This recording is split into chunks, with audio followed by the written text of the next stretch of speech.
Hey, hi there everyone. Welcome to the channel where we're getting to read the Bible through in a year. This year in chronological order. And we are, as usual, unfiltered, unedited, unrehearsed, because that's just the way I roll. We are in the book of Exodus, and the Israelites have gotten out of Egypt. They've crossed the Red Sea, and that whole big famous scene where the Pharaoh and the water parts and Pharaoh dies and all his army dies. And anyway, so we are gonna continue with Exodus chapters 16, 17, and 18 today.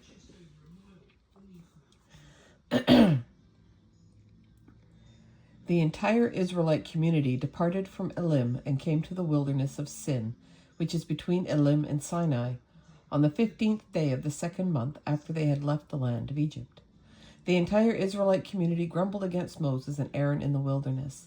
And the Israelites said to them, "If only we had died by the Lord's hand in the land of Egypt." Oh, drama much. "When we sat by pots of meat and ate all the bread we wanted. Instead, you brought us into this wilderness to make this whole assembly die of hunger." Then the Lord said to Moses, "I'm going to rain bread from heaven for you. The people are to go out each day and gather enough for that day. This way I will test them to see whether or not they will follow my instructions. On the 6th day, when they prepare what they bring in, it will be twice as much as they gather on the other days." So Moses and Aaron said to all the Israelites, "This evening you will know that it was the Lord who brought you out of the land of Egypt. And in the morning you will see the Lord's glory, because he has heard your complaints about him. For who are we that you complain about us?" Moses continued, "The Lord will give you meat to eat this evening and all the bread you want in the morning, for he has heard the complaints that you are raising against him." Who are we? Your complaints are not against us, but against the Lord. Then Moses told Aaron, "Say to the entire Israelite community, 'Come before the Lord, for he has heard your complaints.'" And as Aaron was speaking to the entire Israelite community, they turned toward the wilderness, and there in a cloud the Lord's glory appeared. And the Lord spoke to Moses, "I have heard the complaints of the Israelites. Tell them, at twilight you will eat meat, and in the morning you will eat bread until you are full. Then you will know that I am the Lord your God." So at evening quail came and covered the camp, and in the morning there was a layer of dew all around the camp. And when the layer of dew evaporated, there were fine flakes on the desert surface, as fine as frost on the ground. And when the Israelites saw it, they asked one another, "What is it?" Because they didn't know what it was. And Moses told them, "It is the bread the Lord has given you to eat. This is what the Lord has commanded. Gather as much of it as each person needs to eat. You may take 2 quarts per individual, according to the number of people each of you has in his tent."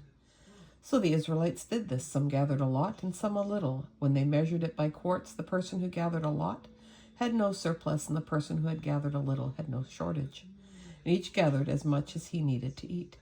Moses said to them, "No one is to let any of it remain until morning." But they didn't listen to Moses, and some people left part of it until morning, and it bred worms and stank. Therefore Moses was angry with them. They gathered it every morning. Each gathered as much as he needed to eat, but when the sun grew hot, it melted. On the 6th day, they gathered twice as much food, 4 quarts apiece, and all the leaders of the community came and reported this to Moses. He told them, "This is what the Lord has said. Tomorrow is a day of complete rest, a holy Sabbath to the Lord. Bake what you want to bake and boil what you want to boil, and set aside everything left over to be kept until morning." So they set it aside until morning, as Moses commanded, and it didn't stink or have maggots in it. "Eat it today," Moses says, "because today is a Sabbath to the Lord. Today you won't find any in the field, and for 6 days you will gather it, but on the 7th day, the Sabbath, there will be none." Yet on the 7th day, some of the people went out together. Boy, they don't listen so good. But they did not find any. And then the Lord said to Moses, "How long will you refuse to keep my commands and instructions? Understand that the Lord has given you the Sabbath. Therefore, on the 6th day, he will give you 2 days' worth of bread. Each of you stay where you are. No one is to leave his place on the 7th day." So the people rested on the 7th day. The house of Israel named the substance manna. It resembled coriander seed, was white, and tasted like wafers made with honey. Moses said, "This is what the Lord has commanded. 2 quarts of it are to be preserved throughout your generations, so that they may see the bread I fed you in the wilderness when I brought you out of the land of Egypt." Moses told Aaron, "Take a container and put 2 quarts of manna in it. Then place it before the Lord to be preserved throughout your generations." As the Lord commanded Moses, Aaron placed it before the testimony to be preserved. And the Israelites ate manna for 40 years until they came to an inhabited land. They ate manna until they reached the border of the land of Canaan. They used the measure called an omer, which held 2 quarts. The entire Israelite community left the wilderness of Sin, moving from one place to the next, according to the Lord's command. They camped at Rephidim, but there was no water for the people to drink. So the people complained to Moses, "Give us water to drink." "Why are you complaining to me?" Moses replied to them. "Why are you testing the Lord?" But the people thirsted there for water and grumbled against Moses, and they said, "Why did you ever bring us from Egypt to kill us and our children and our livestock with thirst?" Then Moses cried out to the Lord, "What should I do with these people? In a little while they will stone me." And the Lord answered Moses, "Go on ahead of the people and take some of the elders of Israel with you. Take the staff you struck the Nile with in your hand and go. I'm going to stand there in front of you on the rock at Horeb, and when you hit the rock, water will come out of it, and the people will drink." Moses did this in the sight of the elders of Israel, and he named the place Massah and Meribah, because the Israelites complained and because they tested the Lord, saying, "Is the Lord among us or not?" At Rephidim, Amalek came and fought against Israel, and Moses said to Joshua, "Select some men for us and go fight against Amalek. Tomorrow I will stand on the hilltop with God's staff in my hand." And Joshua did as Moses had told him and fought against Amalek, while Moses, Aaron, and Hur went to the top of the hill. And while Moses held up his hand, Israel prevailed, but whenever he put his hand down, Amalek prevailed. And when Moses' hands grew heavy, they took a stone and put it under him, and he sat down on it. And then Aaron and Hur supported his hands, one on each side, and one on one side and one on the other, so that his hands remained steady until the sun went down. So Joshua defeated Amalek and his army with the sword. And the Lord then said to Moses, "Write this down on a scroll as a reminder and recite it to Joshua. I will completely blot out the memory of Amalek under heaven." And Moses built an altar and named it, "The Lord is my banner." He said, "Indeed, my hand is lifted up toward the Lord's throne. The Lord will be at war with Amalek from generation to generation." Moses' father-in-law, Jethro, the priest of Midian, heard about everything that God had done for Moses and for God's people Israel when the Lord brought Israel out of Egypt. Now Jethro, Moses' father-in-law, had taken in Zipporah, Moses' wife, after he had sent her back along with her 2 sons, one of whom was named Gershom, because Moses had said, "I have been a resident alien in a foreign land," and the other, Eleazar, because he said, "The God of my father was my helper and rescued me from Pharaoh's sword." Moses' father-in-law, along with Moses' wife and sons, came to him in the wilderness, where he was camped at the mountain of God. And he sent word to Moses, "I, your father-in-law, Jethro, am coming to meet you with your wife and her 2 sons." So Moses went out to meet his father-in-law, bowed down, and then kissed him. And they asked each other how they'd been and went into the tent. Moses recounted to his father-in-law all the Lord had done to Pharaoh and the Egyptians for Israel's sake, and all the hardships that had confronted them on the way, and how the Lord had rescued them.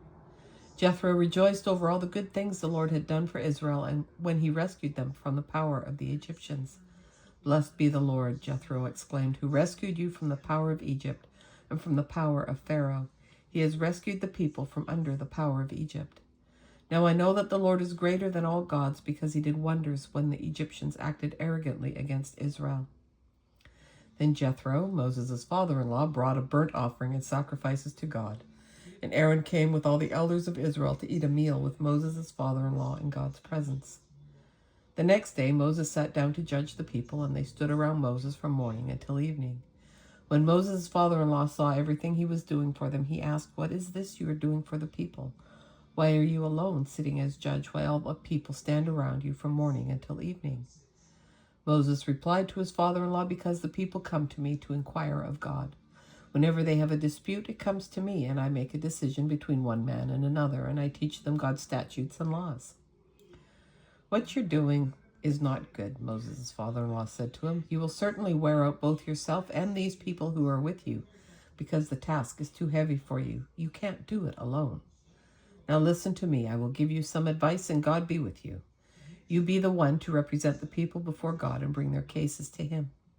Instruct them about the statutes and laws and teach them the way to live and what they must do. But you should select from all the people able men, God-fearing, trustworthy, and hating dishonest prophet. Place them over the people as commanders of thousands, hundreds, fifties, and tens. They should judge the people at all times, and then they can bring you every major case, but judge every minor case themselves. In this way you will lighten your load, and they will bear it with you. If you do this, and God so directs you, you will be able to endure, and also all these people will be able to go home satisfied." Moses listened to his father-in-law and did everything he said. So Moses chose able men from all Israel and made them leaders over the people as commanders of thousands, hundreds, fifties, and tens. And they judged the people at all times, and they would bring the hard cases to Moses, but they would judge every minor case themselves. Moses let his father-in-law go, and he journeyed to his own land. And that is our reading for February 4th, 2026. I'm so glad you joined me and hung out with me. And we see ourselves again in these scriptures, don't we? Learning that we don't have to do it all ourselves, even though sometimes it's easier, or it seems the more prudent thing to do. We need the help to either hold up our head, hold up our arms, or to help us carry a load, no matter what it is.